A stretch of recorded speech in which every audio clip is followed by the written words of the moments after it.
느헤미야 9장 33절에서 38절 인봉하나이다는 제목으로 함께 말씀을 나누겠습니다. 이스라엘이 바벨론 포로 생활을 마치고 귀환한 시기가 있죠. BC 537년 스룹바벨이 대략 한 5만 명 정도 이끌고 1차 귀환을 했다고 추정합니다. 2차는 458년, 한 79년 후죠. 에스라가 약 2000세대와 함께 귀환을 했습니다. 마지막 3차는 느헤미야가 아주 작은 무리를 이끌고 귀환하는 것으로 추정합니다. 물론 정확한 것은 아니지만 대략 그렇게 추정을 하고 있습니다.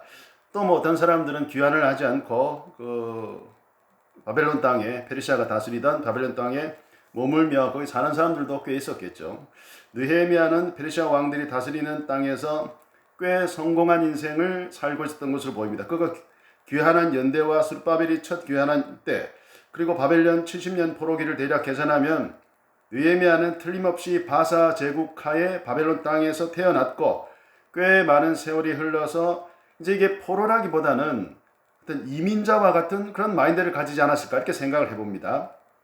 아무튼 꽤 잘 되어서 술관원으로 소개되고 있는데 왕이 마시는 공중에서 이렇게 사용하는 술을 통제하고 관리하는 직책이었던 것으로 보입니다. 이런 직책이 지금 우리들에게는 아주 생소하지만 당시에는 아주 중요한 업무였다고 합니다. 독살하는 그런 게 많았나 보죠. 성공 가도를 달리던 느헤미야가 갑자기 귀환을 결심하게 된 계기가 1장에 있는데, 유다로부터 지인들이 왔는데 예루살렘이 엉망이 되었다. 큰 환난을 당하고 능욕을 받고 성은 허물어지고 성문들은 불탔다. 그런 말을 듣게 됐습니다. 그 말을 듣고 기도하고 결심하고 왕에게 나아가 예루살렘으로 보내달라고 했고, 결국은 아닥사스다 왕이 허락하고 또 어떤 큰 도움과 고난을 조서를 통해서 줘가지고 보냈습니다. 이게 이 민족의 애국자 느헤미야의 모습을 아주 영웅적으로 기록하고 있는 것을 볼 수 있습니다. 느헤미야는 작은 무리들을 이끌고 와서 무너진 성벽을 중수하고 나라의 기강을 잡고 바로 세웠습니다. 에스라가 먼저 와 있어서 협력을 했겠죠. 많은 주변의 방해 공작에도 불구하고 해냈습니다. 그리고 9장은 초막절에 성회를 열고 회개운동하는 것을 기록합니다. 9장의 내용을 보면 하나님이 아브라함을 부르실 때부터 이렇게 상고하기 시작해서 출애굽과 시내산 광야 여정과 가나안 입성과 열왕들이 다스리던 때를 지나서 결국은 포로가 되고 만 그들의 역사를 이렇게 압축적으로 되돌아보면서 반성하고 있는 것을 볼 수 있습니다. 이것은 아주 전형적인 신명기적 관점에서 이스라엘 역사를 되돌아보는 것입니다. 구약 성경의 많은 부분들이 포로기 시대 이후로 집대성된 것으로 알려져 있습니다. 학자들이 그렇게 연구를 한 결과물이죠. 그러니 그들의 최대 관심사는 왜 우리가 포로로 끌려왔느냐 하는 것이고, 결론은 하나님의 말씀을 듣지 않고 우상을 섬기고 불의하게 행했기 때문이라, 이렇게 결론을 내린 것입니다. 이런 관점에서 본다면 구약은 하나님께 드리는 일종의 반성문이 될 수도 있고, 또 그 귀환한 이후 세대들에게 다시는 이런 역사를 반복하지 말 것을 바라는 어떤 권면의 글이 될 수도 있습니다.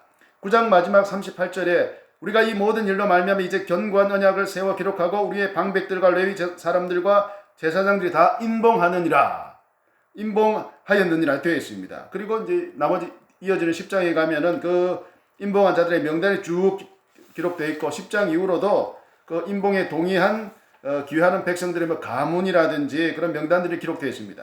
자, 33절. 그러나 우리가 당한 모든 일에 주는 공의로우시니 우리는 악을 행하였사오나 주께서는 진실하게 행하셨음이니이다. 아멘. TV에서요, 범죄 관련된 프로그램을 보면 피의자를 검거해가 신문을 하면 거의 대부분 일단 범행을 부인한다고 합니다. 혹은 형량을 낮추기 위해서 우발적으로 했다. 실은 범행을 미리 치밀하게 계획하고 준비한 다음에 실행해 놓고는 그렇게 둘러댄다는 것입니다.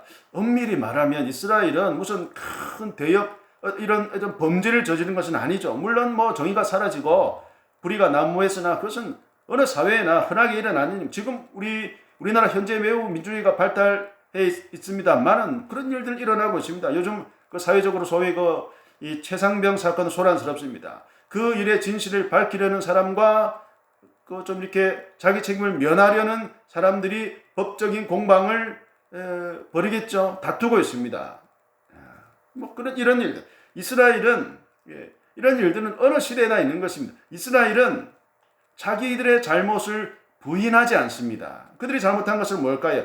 우리는 악을 행하였다고 하는데 그들이 행한 악의 내용이 무엇일까요? 우리는 악을 행하였지만 주는 진실하게 행하셨다고 합니다. 그렇다면 그들은 진실하게 행하지 않았다는 것입니다. 하나님 앞에. 하나님은 그들에게 진실히 행하셨고 그들은 하나님 앞에 진실히 행하지 않았는데 바로 그것이 악이라고 볼 수 있는 것입니다. 악은 어떤 특정한 형태의 범죄 행위나 불의한 행동을 뜻하는 것이 아니고 그것보다 더 훨씬 더 근본적인 것입니다.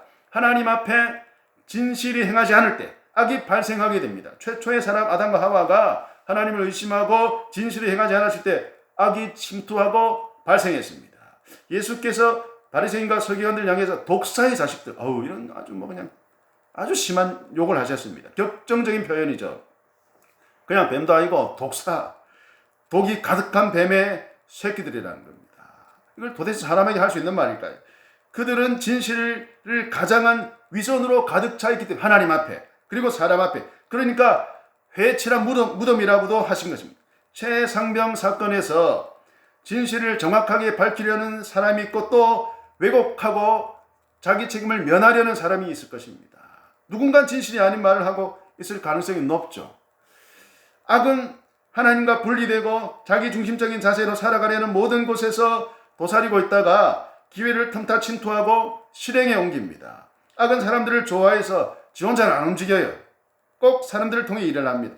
이스라엘은 그런 일을 당한 후에 비로소 깨닫고 반성문을 쓰고 있습니다. 소리고 외양간 고치는 거죠. 그나마 다행입니다. 그렇게 많은 선지자들이 경고했지만 하나님이 보내셔서 듣지 않았고 자기들 욕심대로 악이 미혹하는 대로 했고 그 결과 뭡니까? 포로가 되고 말았습니다. 그들이 다시 귀환하게 된 것은 자기 잘못을 시인하고 반성하고 있기 때문일지 모릅니다. 70년 동안 반성을 했고 귀환을 허락하셨습니다. 하나님 앞에 진실된 마음을 그들이 조금씩 회복하고 있는 것입니다. 그리고 또 세월이 조금 흘러 몇 세대 후의 인물 애국자 느헤미야 입을 통해 다시금 그 반성을 되새기고 있습니다. 믿음은 자기를 부인하는 것이 우리 잘 아는 말입니다. 하나님 앞에서 자신을 살피고 돌아보는 것입니다. 선줄로 생각하지 말고 항상 넘어질 것을 조심하여 악에게 내 몸과 생각을 내어주어 휘둘리지 않도록 기도하고 하나님 앞에 그리고 사람 앞에 또 자기 자신에게 진실되게 행하며 살아가도록 애를 쓰는 것. 바울이 말하죠. 내가 죄인 중에 괴순이라. 그런 마음으로. 그것이 믿음이고 회개인 것입니다. 그런 자에게 다시 일어서고 잘 될 수 있는 기회를 주시고 일으켜 세우셔서 올바른 길로 가도록 하시는 그 하나님의 은혜가 있다는 것입니다. 자, 35절 말씀. 그들이 그 나라와 주께서 그들에게 베푸신 큰 복과 자기 앞에 주신 넓고 기름진 땅을 누리면서도 주를 섬기지 아니하며 악행을 그치지 아니하였으므로. 아멘.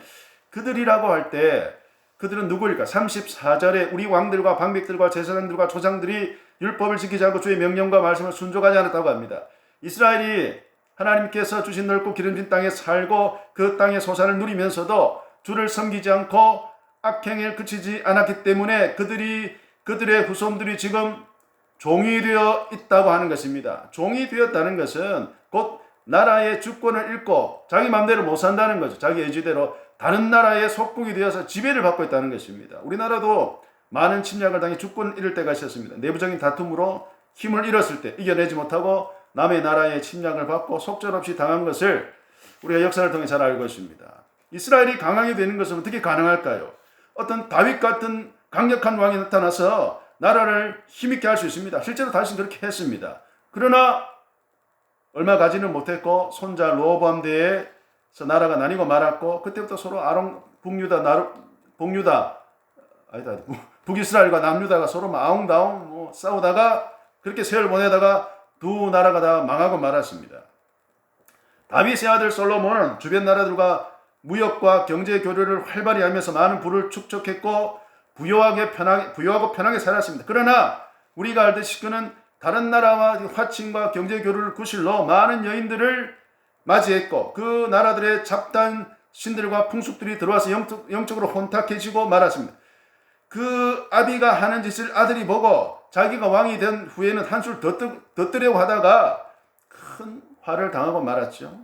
다윗은 군사력, 솔로몬은 경제력 있었고 잠깐 부유했지만 결국은 다음 때 망하고 말았습니다.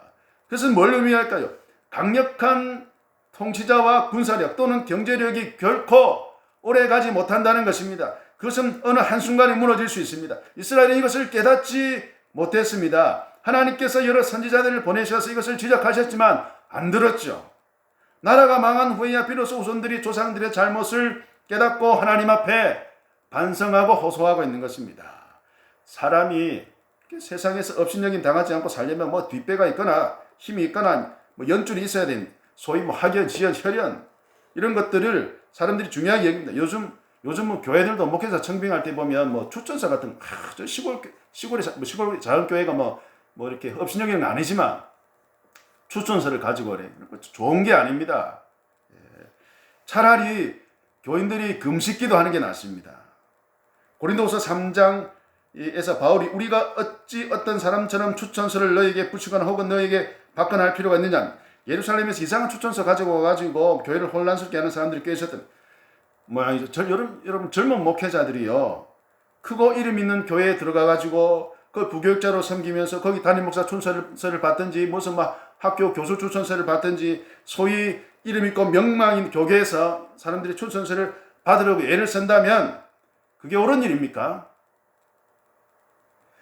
교회가 세상으로부터 신뢰를 잃어가고 하나님의 자녀들은 그저 교인이 되어가고 있습니다. 믿음은 그저 교회 잘 적응하고 교회가 강조하는 것을 따라가는 것으로만 자리매김하고 있습니다. 정말 크고 작은 교회들은 많지만 또 한편으로 참 얼마나 공허한지는 몰라요. 한국 교회가 참 번지수를 잘못 짚어가고 있는 것은 아닌가. 교회와 성도가 늘 마음에 담아야 할 것은 주의 율법과 명령과 말씀을 생각하고 순종하고 섬기는 것입니다. 이걸 놓치면 주의 이름으로 악행을 그치지 않을 수가 있는 것입니다. 그치지 않게 될 수 있습니다. 겉으로는 멀쩡해 보이지만 속으로는 허무가 가득하고 교회에 와서 그냥 잠깐 숨만 쉬고 세상 나가서는 하나님과 멀어지게 됩니다. 우리는 하나님과 인봉한 사람들, 인봉했다는 말은 계약을 맺었다는 것입니다. 계약서 서명했다는 것입니다. 하나님과 계약을 맺은 사람들입니다. 그 계약을 항상 잘 간직하고 살펴보고 마음에 담아서 이행하며 살아갈 때에 섬김의 직분과 하나님께서 귀한 일을 맡기시고 함께 하시는 그 은혜와 인도하심을 경험하게 된다는 것입니다. 자, 마지막 36절. 우리가 오늘날 종이 되었는데 주께서 우리 조상들에게 주사 그것의 열매를 먹고 그것의 아름다운 소산을 누리게 하신 땅에서 우리가 종이 되었나이다. 아멘. 아담과 하와가 아름다운 소산을 누리게 하신 땅에서 범죄하고 죄의 종이 됐습니다. 그 결과 어떻게 됐습니까? 쫓겨났습니다. 이스라엘도 지금 역시 쫓겨나 있습니다. 우리는 아직도 에덴 동산은 어딘지 모르죠. 혹시 아는 분 있으면 가르쳐 주세요. 한번 가보게. 하나님이 그곳에 들어오지 못하도록 굳게 지키고 계시기 때문에 어딘지 모르고 들어가지도 못합니다. 예수께서 오셔서 우리 죄를 사하시고 하나님께로 나아갈 수 있는 길을 열어주셨습니다. 저 하늘에 있다는 그 나라가 에덴 동산인지 아닌지 모르겠습니다. 계시록에는 새하늘과 새 땅에 대한 기록을 하면서 마치 에덴 동산과 같이 묘사한 부분들이 있긴 하죠. 36절 첫 시작이자 종이 되었다고 하고 마지막에서도 그 말을 반복합니다. 아담과 하와는 처음 에덴 동산의 자유를 누렸죠. 다만 한 가지의 제약이 있을 뿐이었습니다. 이스라엘은 종이 되었던 애굽에서 탈출해서 젖과 꿀이 흐르는 약속의 땅 가나안에 들어갔는데 거기 들어가기 전에 먼저 시내산의 하나님과 계약을 맺었죠. 그리고 약속의 땅에 들어가서 자유를 누리며 살았습니다. 그러나 결국 다시 종되고 말았습니다. 그들은 여전히 자유가 지금 느헤미야 시대에 자유가 제한되어 있습니다. 느헤미야가 이스라엘로 와야 되는데 그 아닥사스다 바벨론 왕 바사왕 아닥사스다 허락을 받아야 되잖아요. 시내산 계약이 아닌 다른 나라의 통치와 법에 따라 다스림을 받고 있는 것, 그러니까 종된 거죠. 이스라엘이 시내산에서 하나님과 계약을 맺을 때 대표자 모세가 나섰고 계약서로 언약의 두 돌판을 받아왔습니다. 느헤미야와 백성들은 다시금 하나님과 계약을 맺으려 합니다. 38절에 이제 견고한 언약을 세워 기록하고 우리의 방백들과 레위 사람들과 제사장들과 인봉하나이다. 이렇게 했습니다. 10장에는 인봉한 사람들의 이름이 기록되어 있죠. 하나님과 맺는 계약은 자유를 위한 것입니다. 그 계약의 내용을 지켜 이행할 때 무슨 유익이 있느냐? 자유가 보장된다는 것입니다. 반대로 그 계약의 내용을 이행하지 않으면 뭐가 되죠? 종이 됩니다. 자유가 없는. 우리가 하나님의 존재를 인정하고 그가 하신 말씀을 주의하고 새겨들어서 지켜 순종하며 살아가려는 마음을 가질 때 죄가 나를 함부로 하지 못합니다. 사단은 공생에 시작하는 예수님을 유혹해서 자기처럼 이 죄의 종이 되도록 한 후에 자기 수하로 삼으려 했습니다. 사탄이 잘 못한 것은 하나님을 향한 의심과 교만이었습니다. 여러분, 죄가 무엇입니까? 그것은 교만인데 천지 만물을 지으신 하나님을 부정하고 자기 판단대로 살아가려는 마음입니다. 예수 믿는 것은요, 사람이 나약하고 어떤 신에 대한 막연한 두려움 때문이 아니죠. 온 우주의 기운이 모여서 세상이 만들어지고 진화한 것이 아닌 것을 우리가 눈치채게 된 것입니다. 어느 곳에서도 이 기원에 대해서 말하지 않았는데 성경에서 그 얘기를 하고 있습니다.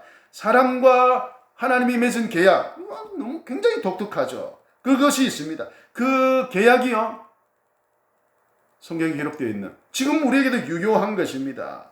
우리가 번지수를 제대로 잘 찾아온 것 같기 때문에 떠나지 않고 그 계약의 내용을 살피고 지키려고 하고 있는 것입니다. 듣기 싫은 설교를 막 그냥 지루한 설교 듣고 앉아 있는 것이죠. 사단은 그것을 부정하고 속이고 미혹해서 죄의 종으로 삼으려 합니다. 하나님과 맺은 계약의 내용을 잘 살펴 듣고 묵상하고 마음에 새겨 살아가는 것, 그것이 믿음이고 우리가 참여한 서명의 내용이고 그 서명인 것입니다. 계약을 잘 이행하려는 마음을 가지고 살아갈 때에 그 계약의 주체이신 하나님이 보살펴 주시고 좋은 길로 믿음 안에서 자유롭게 은혜를 누리며 살아갈 수 있는, 하나님의 자녀답게 살아갈 수 있는 그 복된 길로 우리를 인도하실 줄로 믿습니다. 아멘.